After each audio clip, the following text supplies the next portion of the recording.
Thank you, sir. So we will now begin taking questions from the media. If you allow, we can take one at a time.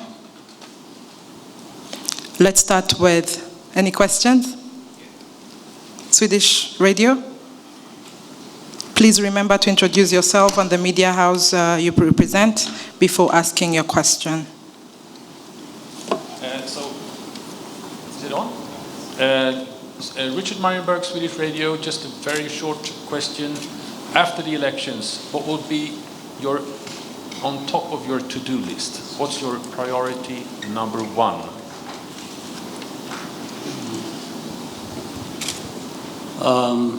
The priority number one after we've gone through all this is to continue to make as much progress as we can in the area of security and stability of our country, socio-economic development, progress, and continuing to see the country really grow in all aspects of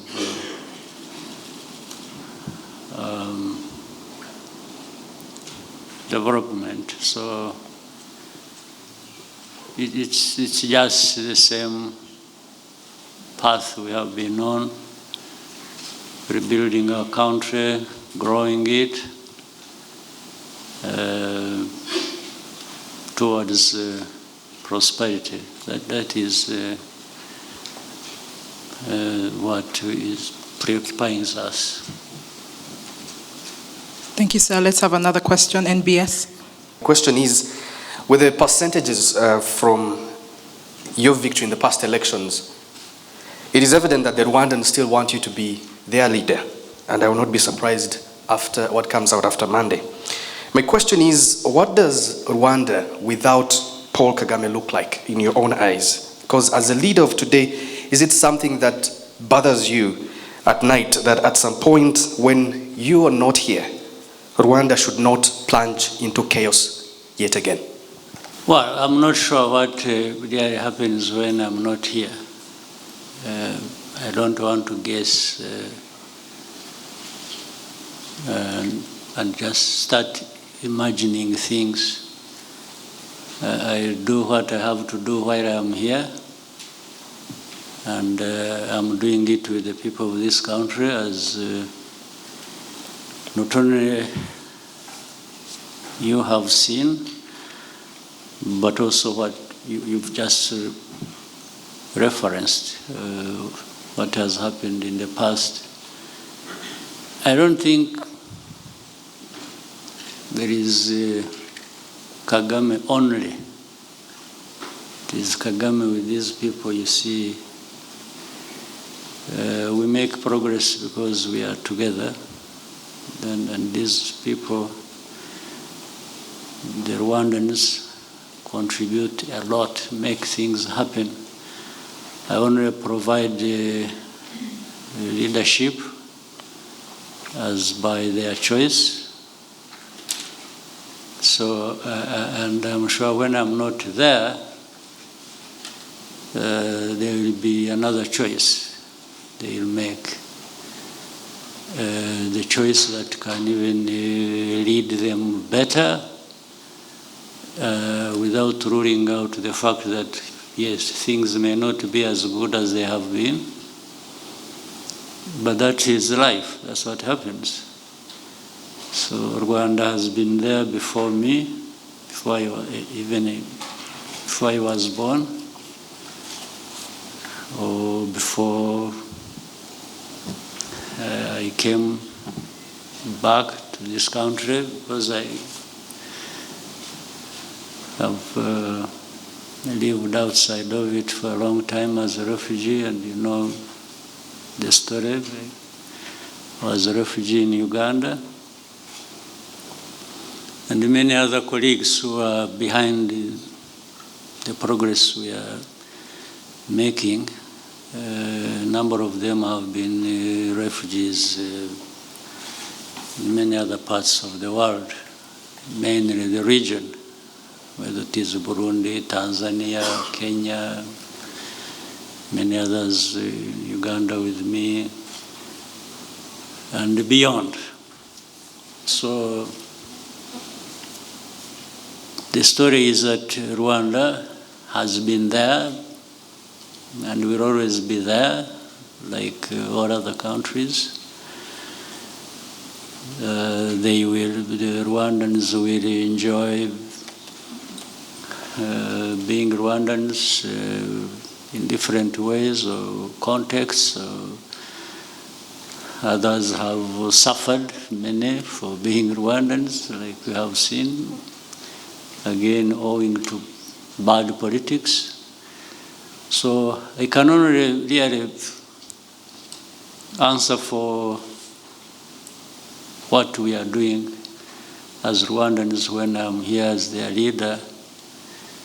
What happens when I'm gone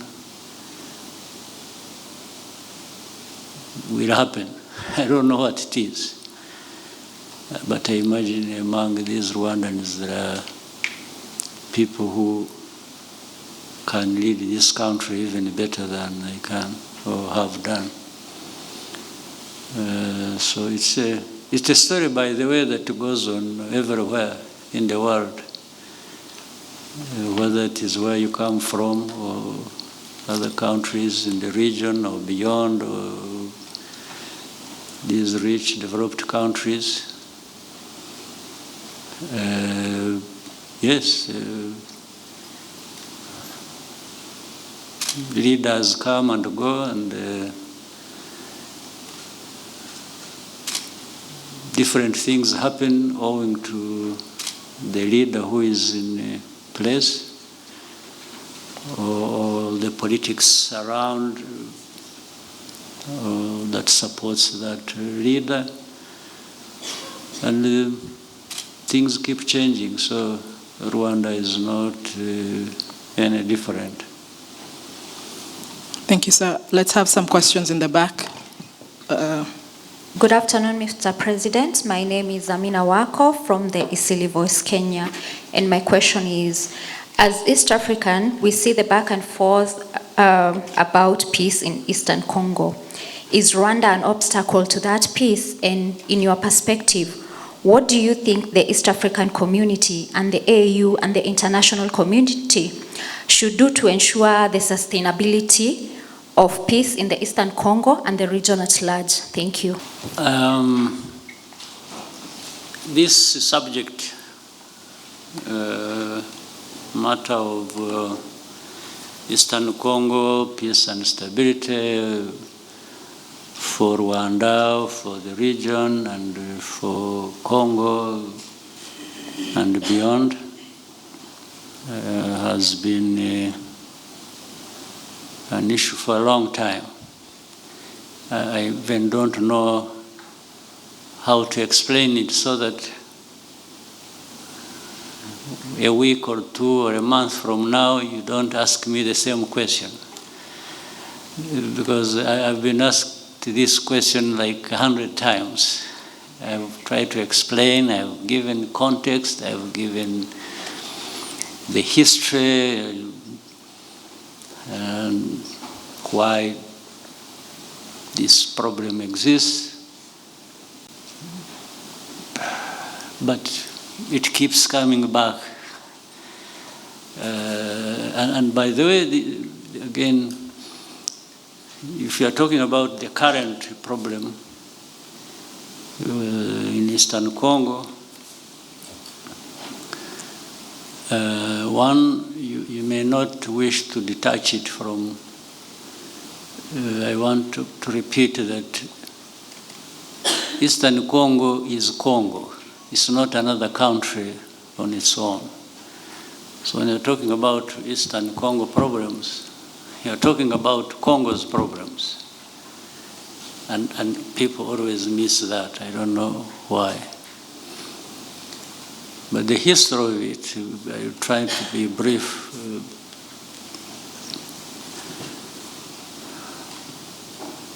That problem has the thing called M23 has been there for a long time, and the conflict arising out of or involving M23 has happened twice.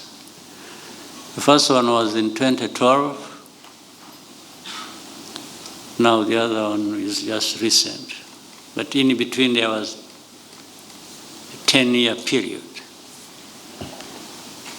If you were a very keen observer or journalist, you would try to link the two and ask yourself, why? Why did we have this problem in 2012? And then we have it 10 years later again. All it means simply is that the problem actually was not resolved then. Otherwise, if it had been resolved, you wouldn't have it again 10 years after. The very same problem. But if you don't know, let me again repeat. The Eastern Congo problem is twofold. One is that of the Congolese citizens who are persecuted and uprooted from that place and sent outside as refugees, others killed, others imprisoned, others so on and so forth. And simply because they are called Tutsis. In other words, the kind of politics behind it is that maybe these people called Tutsis don't belong here, they belong to Rwanda. Or in other circumstances, they would belong to Burundi because they have the same population configuration. Now, then when you look at it deeply, and by the way, even the Congolese admit this, the Congolese government or leaders, they say these people are actually Congolese. Now, if they are Congolese, why you uproot them and send them where? Why don't they have the rights as citizens of that country, like others? And if you choose to, here in Rwanda we have, now it is 125,000 refugees from Eastern Congo of this kind of people. Maybe you should even take interest visiting these camps and interviewing these people and asking them what their history is. So how does Rwanda become responsible for this? That is one part. The other part is of, you have heard of something called FDRR. These are genociders, the remnants of these murderers of our people here in 1994. The names are known. Even now I can give you 20 names of their leaders who were here, who killed the people in 1994, who are there and leading these groups. The majority of people came back home. Remember, so many, well over 1 million, actually close to 2. In 94, Rwandans had fled and went into Eastern Congo.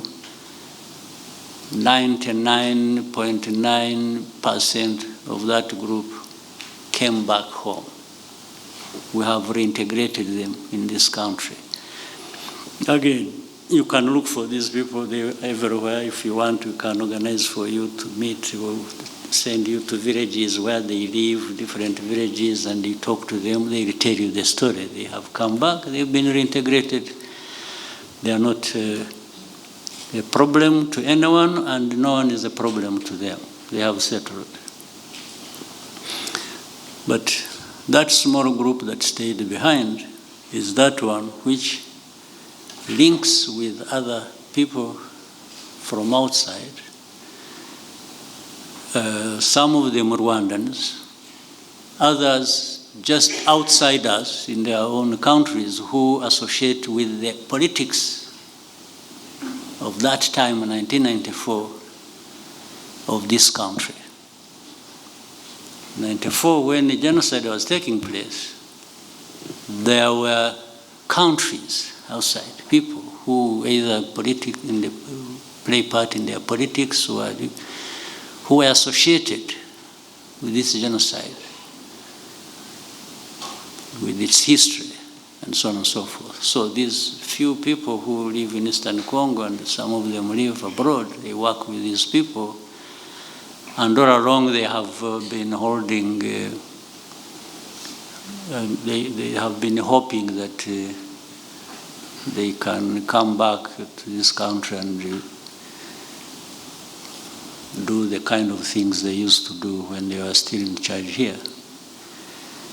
And now the government of Congo has armed these people, in fact, two forms. One, they have even integrated them in their armed forces. Others operate on their own, but alongside these government forces to fight these people being persecuted, I mentioned, associated with M23 or associated with 25,000 people who are living in camps here in Rwanda. And in fact, a bigger number, by the way, lives in the camps in Uganda. There is a bigger number of refugees, including these people, in Uganda. So you have seen in the media everywhere. This is why I'm saying, I really thought you people in the media are more intelligent than this, but you keep disappointing. It is simple. If you investigate a case to know the facts, but I think what happens is that you may even be having the facts, but you want to use them to suit your thinking or I don't know where you come from. If you are so much in love with FRR, then you always distort things because you want FRR to be seen in a good light. If you don't like Rwanda, that's a very common thing, then you put things the way that will put Rwanda in a bad light. But that's a different issue. We are used to that. So I take time a bit, if you will, to elaborate on this. So the whole story, the narrative has been created now. You see, Rwanda is involved in Congo. Even there are experts. I'm sure you have seen this group of experts report. I don't know what expertise they have, but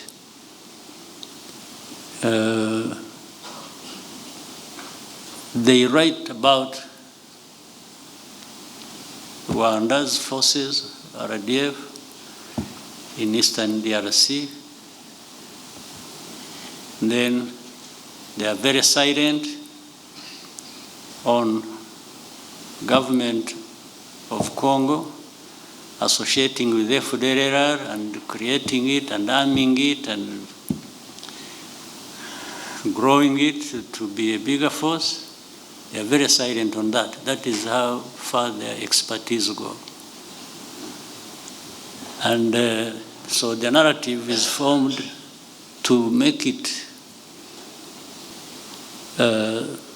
sound like Eastern Congo's problem is actually created by Rwanda. But from these facts I'm telling you, that can be cross-checked as to their veracity, will show you a different story. And again, the narrative has been about turning a perpetrator into a victim.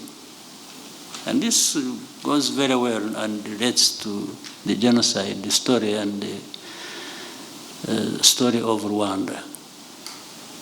And it is not just in the region, it goes way beyond. You saw, I was talking about the journalists a while ago. You have seen a consortium of journalists putting themselves together from across the world, or to just put Rwanda in a certain light where the Rwanda is always the bad guy everywhere, for itself, for the region, for the continent, and so the game goes on and on and on. So that just doesn't happen by accident. It happens by design. And that relates very well with the story of Eastern Congo, which I'm explaining to you. In fact, in the same room some time back, another journalist was asking me, why are you helping M23 and so on and so forth? Because of the contempt I had for this kind of, and I still have, for this kind of narrative. It made me give him a reply, like I was saying, if it were you, why would you not help M23? And why I was saying that was to inform this person that actually the problem is not M23. The problem is not Rwanda. You have to look deeper to understand why why would somebody who was taken to Congo during the colonial period be shown exit from that place and sent to Rwanda? What crime has that person committed? Or what crime has Rwanda committed that happened? Who is responsible?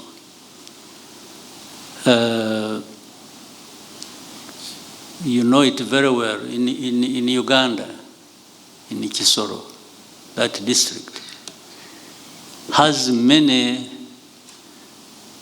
Ugandans but associated with Rwanda, because in fact along the border we have relatives on one side, some living on one side, others living on the other side. It dates back that time of colonial period. But I have never had Uganda disassociate itself or persecute or remove these people from Uganda and send them to Rwanda. Neither would we be saying, you have relatives across, why don't you find them there and go and live with them and leave this place? So why does it happen in Eastern Congo? And why do people get confused about it? To the point they keep asking questions relating to it. So the issue can't be that Rwanda has forces in Eastern Congo. No, the issue must be, ask yourself, why? If that is true, why? That's how really intelligent people should behave. You should be asking yourself, why? Why is, much as you could also be asking yourself, why are these Congolese being uprooted from Congo and sent as refugees to Uganda or to Rwanda? You should be asking yourself this question, or you should be asking the ones behind it. You should be asking these Congolese why they will be doing that. Because the issue of whether Rwanda is in Congo or doing this or doing that, in fact, comes much later. And I'm happy to explain to you once you've answered these underlying questions. So, sorry to take that wrong, but it has been repetitive every time. And then you have experts telling a story that doesn't reflect any expertise. So, what I'm telling you are things I tell these people of the UN or whether European Union or US or whoever, some of these journalists or even political officials who come and that's why this world is in turmoil. No wonder you just have people. I think people have been operating like robots. So that is the answer, my sister. Thank you, sir. We'll stay in the back.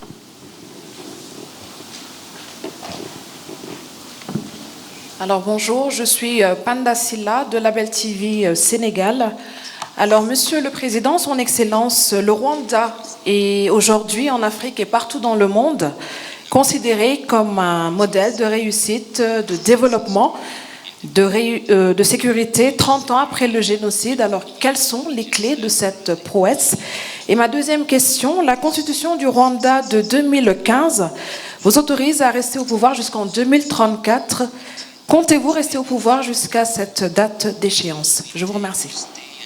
Well, I'm sure there are other success stories across the world, even on our continent. People do what they have to do, but in our case, I think we have made progress because we have concentrated on the real issues that matter to people, and that is the people themselves.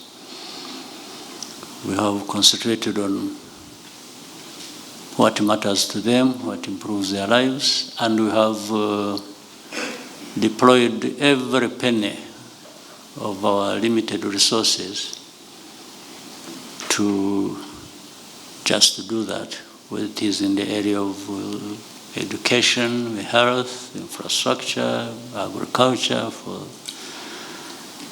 their food self-sufficiency, and many things we have. And I'm saying deployed every penny by also meaning that we make sure that every penny that we have goes in the right place. In many places, it is stolen from the treasury to where it is supposed to be. Maybe half of it is pocketed by some individuals, so gets lost through some other means. So we make sure we fight that alongside everything else we are doing. So this, and we are committed to doing it, and we are not apologetic about doing it, to make sure that we hold ourselves accountable and we hold each other accountable, and that's important. I think for us, the progress we make, even with our limited resources, is because we make sure that every part of that goes to where it was planned to go. So that really is the issue. Now, talking about politics, about the campaigns, the elections, and me being there and so on. You know, human beings, all of us, without exception, is none, live only for so long.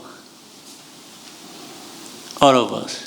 In fact, like maybe if I'm looking at around the room,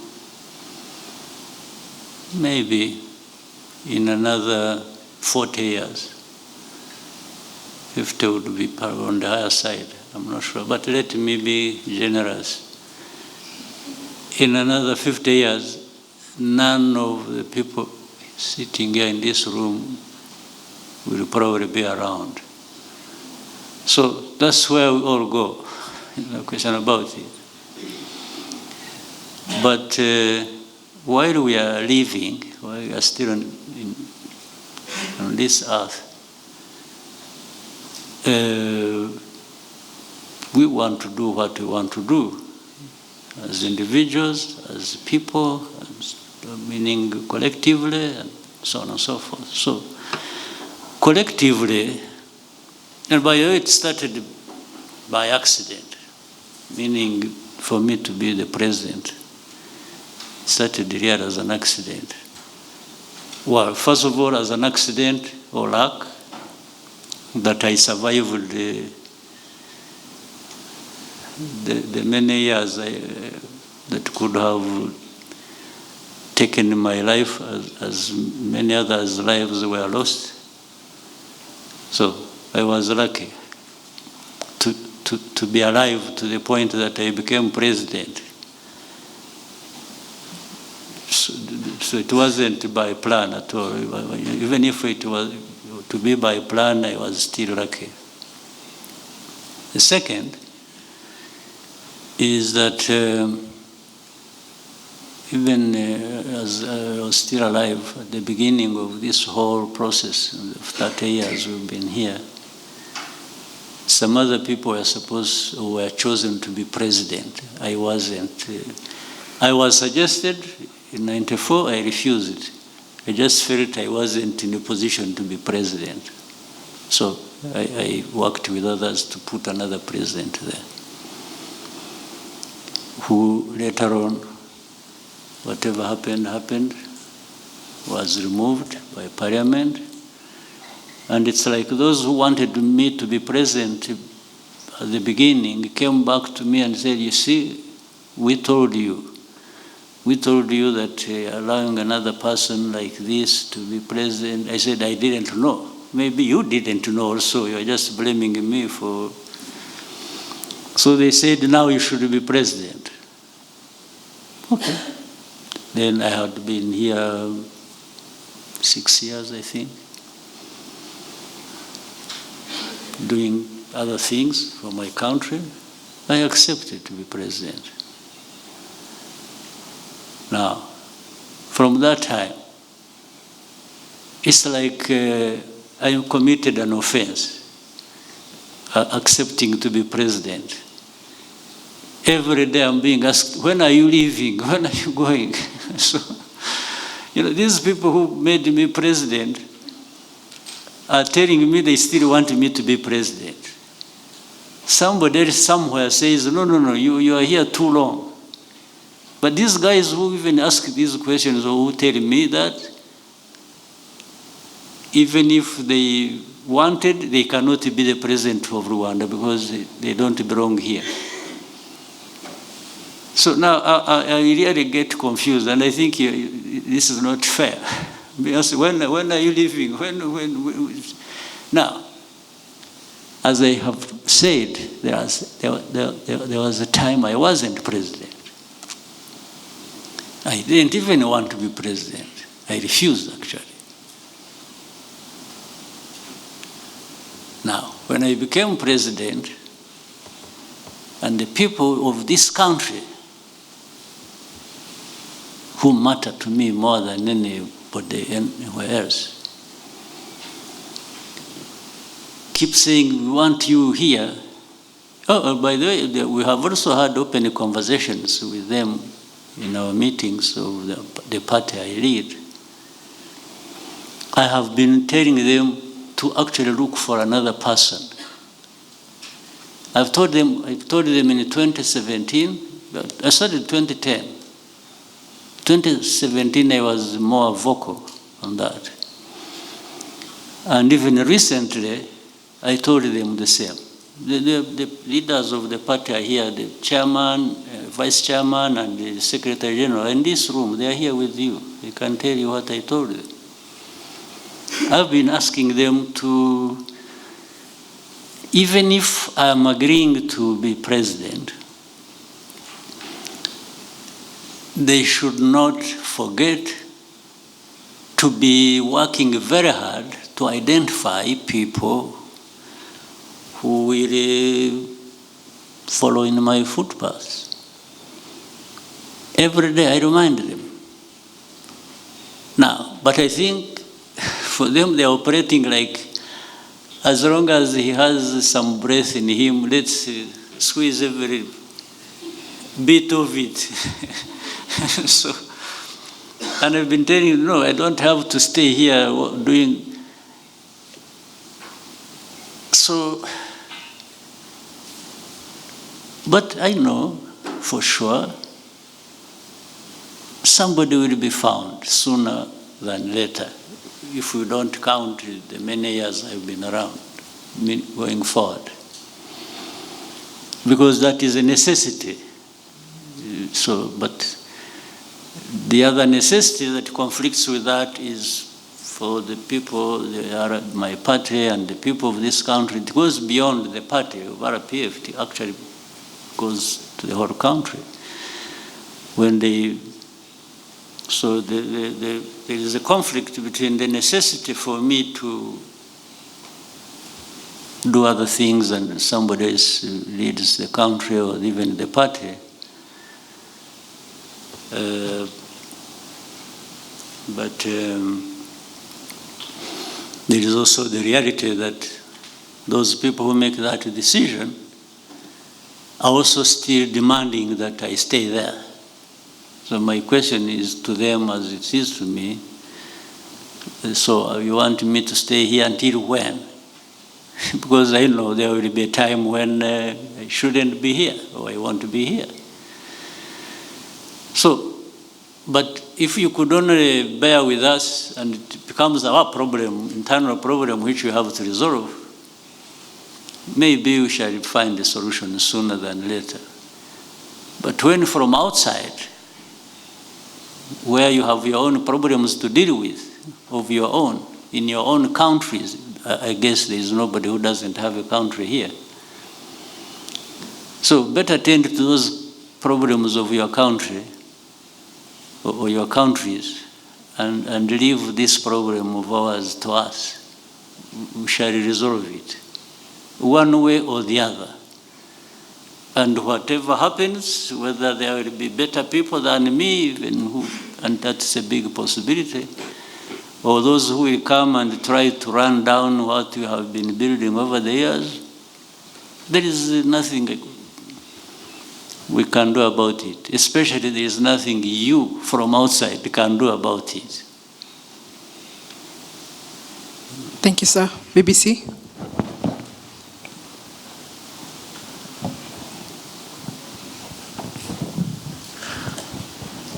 Murakoze nyakubahwa Perezida wa Repubulika. Nitwa Cyuzuzo, ndi umunyamakuru wa BBC. BBC. Hariya mu Kinyarwanda.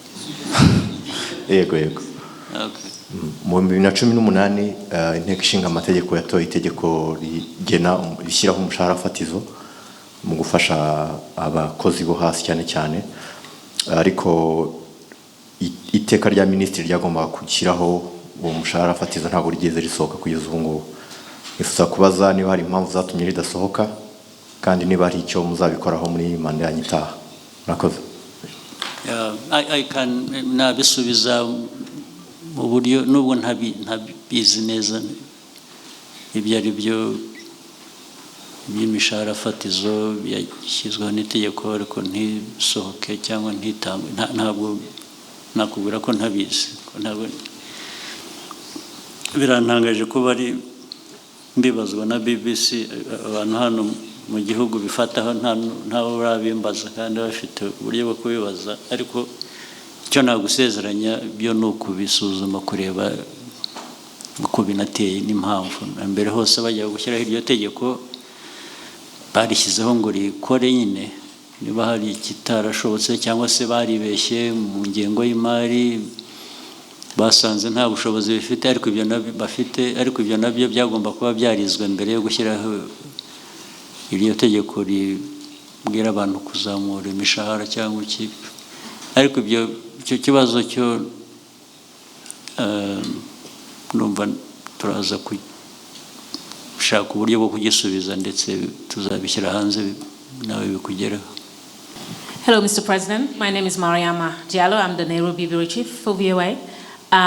So a lot of my questions have been asked, but I do want to follow up on that, the post-Kagame era. You talked about leaders come and go, but good leaders also plan. So you talk about your party haven't been able to find somebody, but my question to you is, would you be participating in grooming that next person who's going to be here to continue the work that you've done? My second question has to do with what just happened in Kenya with President Ruto. You were just there recently participating in the Africa Development Bank meeting. So I'm just curious to know, have you spoken to President Ruto about the recent event that has happened in his country? Given that the issue that he's dealing with has to do with Gen Zs, the youth, and their preoccupation. And I think that's not an issue just to Kenya. Are you worried about something like that could have repercussions in the region? I just covered elections in Senegal, and those young people had the same issues that the Kenyan youth has, which is the high cost of living, basically jobs. So just wondering for you what you think about the events that have happened in Kenya, and are you worried that? But I think the first question has really more or less been answered. But let me add, I don't like this whole idea of grooming. Grooming focuses on one person or another. I prefer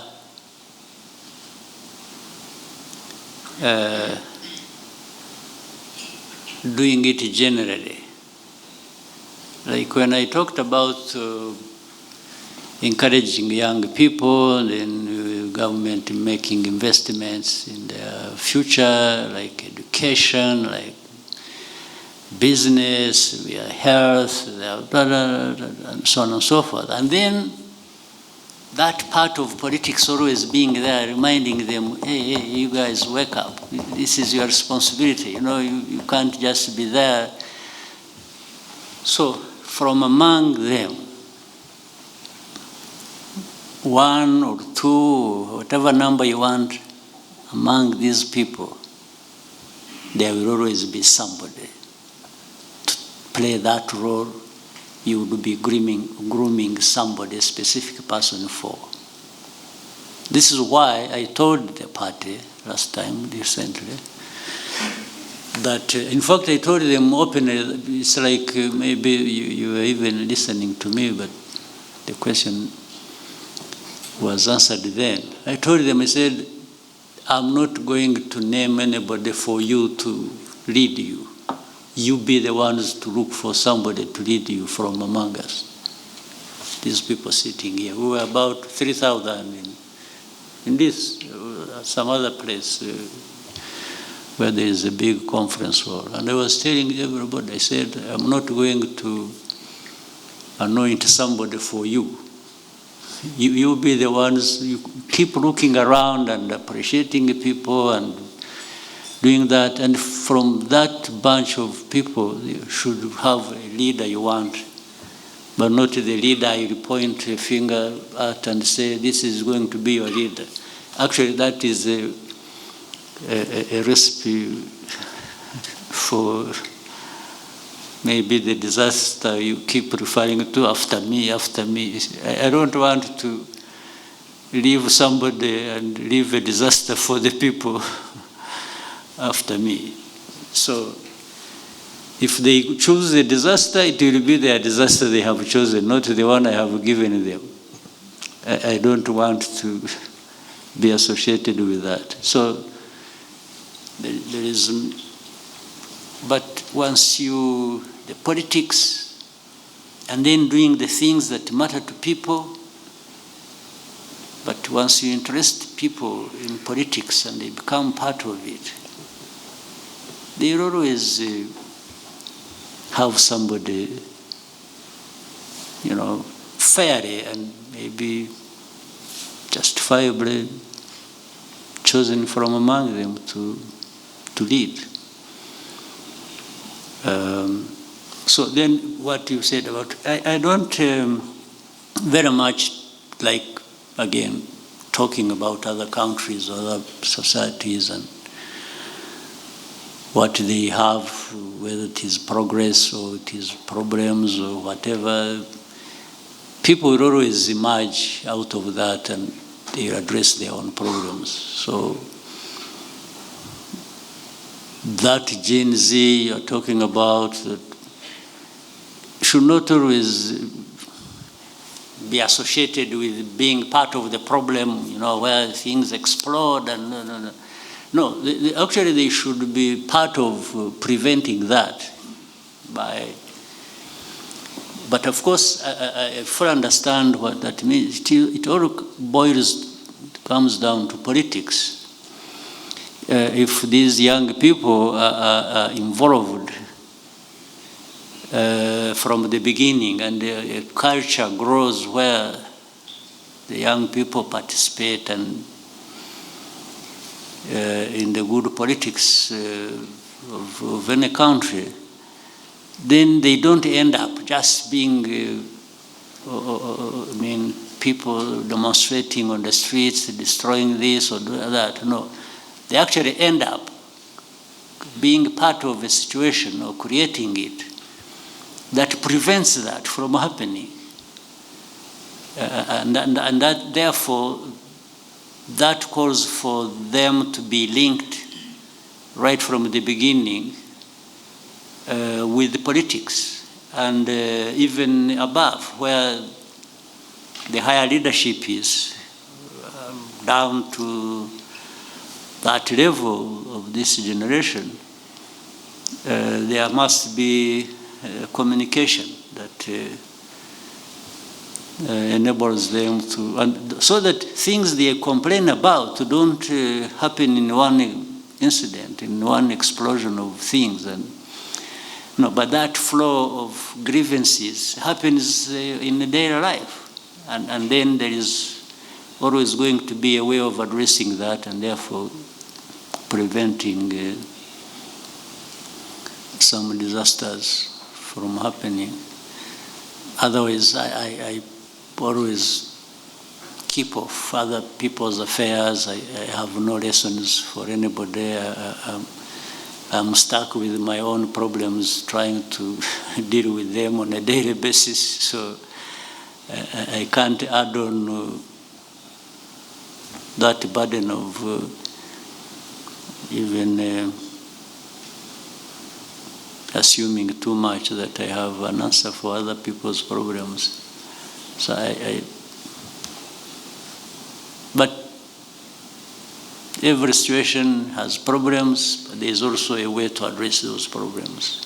But it is the people of any country that we have to deal with that. Thank you, sir. We can take two last questions. We had actually problems with China at all. That doesn't mean we agree on everything. Sometimes we disagree or we agree, but when you disagree and there is a channel of communication to each side, it's understanding or grievances, if it amounts to that, it always is a good relationship. And we have a good relationship with many other countries, whether in Asia or the West. And it is a principled relationship we always insist on. We have had, of course, relationships where some people want to be overbearing and they're telling you, you must do this, you have to do this, you shouldn't do this. And we have been in a very good position and have learned through experience. We politely but firmly tell people that we also have ideas about what we want and how we want the relationship to be and what we want in that relationship. And some we have agreed and it has caused problems, others it doesn't cause problems. Even with those who don't understand and it causes problems, we are happy to go along and even do the same next time. On this one, so far, we are firm about what our country wants, what we are doing, and we happily tell anybody who thinks they can come riding over us to tell them that Thank you, sir. They've made a mistake. Al Jazeera. It's coming to you. Laith Mushtaq from Al Jazeera. Back to the same report you mentioned before, Your Excellency, about issued by United Nations, was covering two things: the mining and the military situation in east of Congo. And 4 days later, there is a statement from State Department of United States was focusing on the mining. In your point of view, Your Excellency, why both the report and the statement, they just overlook the political situation? Thank you. Well, that is really a question I can't answer easily because I don't know. Otherwise, the State Department, which represents the United States does more mining in eastern Congo or in Congo than Rwanda can ever do, not even 100. So why they would be talking about that and not about themselves, I don't even understand. So that one, how can I answer that? Then you have a group of experts, you said, talking about what? Mining and military situation. Military situation. Military situation, the way they talk about it, they talk about maybe 15% of the problem. Even then, they don't put facts or evidence to it. This is why I think I explained it. If you are talking about RDF, Rwandan Defense Forces, and M23, and you are silent, I think I answered that, and you are silent about FRR, and you are silent about the government of Congo expelling its own people from the country to go somewhere else, using these genociders who are here, who killed our people. how can I answer that honestly? I mean, you should be able to make that judgment yourself, or anybody here who sees that should be able to make the judgment. It's not up to me to answer that. I don't know how to answer it. I don't know how to answer that somebody is associated with the problem and is saying it the way they want people to see it or to understand it. I have no answer for that. I can't explain it. They should be the ones to explain it. In fact, I wish one day you could meet those people and ask them and say, why you, is it because this is not happening? Or is it because it is not there? That you are silent about it, that you are talking about something else that either is less important or actually is not happening, or if it was happening, it is happening for that reason you are silent about. Then they are the ones who can explain it better than myself. But we have told all of them, maybe you have also seen how we have responded to some of it. But we have told them that by that they have only become part of the problem, and they are not anywhere near being part of the solution. But I thought we must be having or looking at finding ways to have a solution to that problem. But if you handle it like that, you are not finding a solution. Rather, you are adding to the problem or even complicating it even more. Thank you, sir. We'll take the last question now from RBA. Two more questions. If we could do quickly, we could have another two. Another two after RBA? Okay. Murakoze cyane, nitwa Jean Claude Mutuyezu, ndi umunyamakuru wa RBA. Mu minsi mumaze mwiyamamaza mwakunze kugaruka ku mvugo ivuga yuko iyi politiki yo kwiyamamaza n'ubundi yihariye cyane ko FRR yagiye ifatanya n'indi mitwe ya politiki. Munagaruka cyane ku bijyanye n'ubudasa bw'abanyarwanda. Ese ubu budasa twavuga ko buva kuki?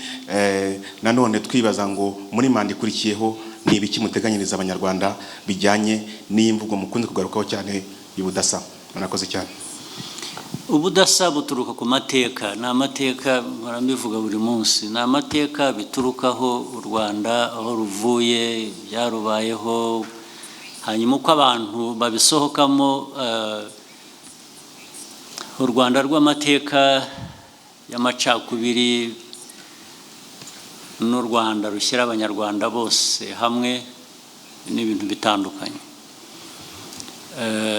Muri uko gushyira abantu bose hamwe rero bahera ku mateka mabi bakareba icyo u Rwanda rushyira abantu hamwe rukora kugira ngo abanyarwanda bose bibone mu bikorwa no mu bibageraho. Ibyo ubwabyo bisobanura bwa budasa. Ni nayo mpamvu ndetse aho twagiye tujya kwiyamamaza hose abantu baza ari benshi, inshuro 10 zirenga n'iki baza ari benshi bavuga, ubona bitabiriye iki kintu kimwe. Ugomba gutekereza nyine ukavuga uti aba bantu bagomba kuba bumva neza aho tuvuye, bumva neza aho dushaka kujya. Icyo batora rero niyo nzira ibaganisha aho bashaka kujya, kandi bose iyo bimeze bityo ibindi byose ni ubusa. Umuntu uhagarara ikantarange akavuga ati hari umuntu babujije kuvuga biki, hari ibihumbi magana ngahe byahoze biri aho bivuga, ibyo ni ugukora ubusa, uranabyihorera ugakomeza. So abanyarwanda rero icyo bashaka barakizi bo, baracyerekana ari mu bikorwa. Ntabwo ari n'ibikorwa by'amatora gusa, ahubwo biriya bikorwa by'amajyambere bigenda bibaho bikorwa n'abanyarwanda. Abanyarwanda bitabira buri kintu cyose, iyo bahaye uburyo barabukoresha bakagera ku byo bifuza. Abo ngabo rero iyo bakubwiye icyo bashaka nicyo ukora, kuko ni ibyabo. so ntabwo numva rero mu manda yindi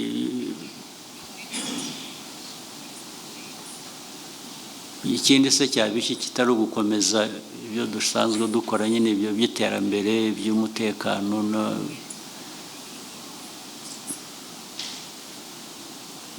n'imiyoborere myiza. Demokarasi ga n'ikivuze, demokarasi ivuze imiyoborere myiza, guhitamo abantu bakagera ku cyo bashaka, nicyo tugerageza gushyira ku murongo. Nibyo bikomeza, nta bindi bishya byaturutse ahandi dushaka gukora. Kwa Scovia Mutesi, ndi umwanditsi w'ikinyamakuru Mama urwa Gasabo. Bigaragara ko abanyarwanda bamaze guhamagarirwa kujya mu bigo by'imari mu kwizigama, ariko hashize igihe Minisiteri y'Ubucuruzi n'Inganda ndetse na Minisiteri y'Imari bavuga ko hari uburyo abantu babaga muri Banque Populaire bafitemo imigabane iza kugurishwa ikigo cy'imari aho kugira ngo ikomeze iby'abaturage, imigabane yabo ntibayihabwa imyaka irenga 2 babaza iki kibazo batarabona igisubizo. Bifuzaga niba hari icyo mushobora kubafasha bakabona imigabane yabo cyangwa bakajya muri iyo banke y'ubucuruzi bagurishirijwe. Reka tuve muri ibi ngibi tubanze tujye twicare mu ntebe neza, nibirangira byose byarangiye tujye usubiye muri leta, icyo tuzagiheraho. Ntabwo numva aho gikomerera kuba kitarangira, icyo rwose kizaba mu bya mbere bizakemurwa. Kabineti ya mbere nuyibona uzanyibutsa, uzanyoherereza SMS mbwira uti tari cya kibazo tuzagiheraho mu byo tuzaheraho. Thank you, Your Excellency. We may conclude.